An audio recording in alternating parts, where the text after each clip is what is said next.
turgan texnologiyalar qanday bu muvaffaqiyatga erishgansiz?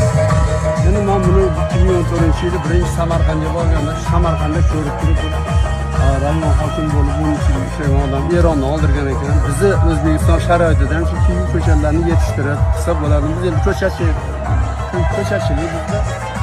Sen bir botaniga bog'da 80 ga kirgan bir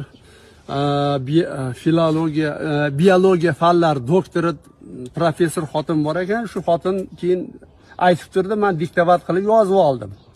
Shuni ko'rsatmasi asosida sekin ochilib birinchi urug'dan boshladim, 3 dona kivi chiqardim.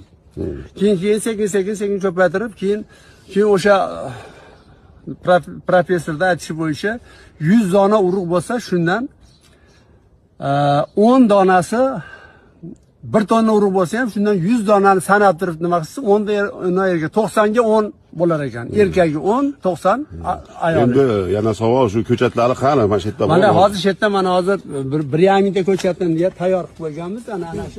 Ana shu nimani keyin salqinroq joyda oldiniga salqinroq joyda tayyorlaymiz. O'shanga uzunlik ichiga ekib, Ha.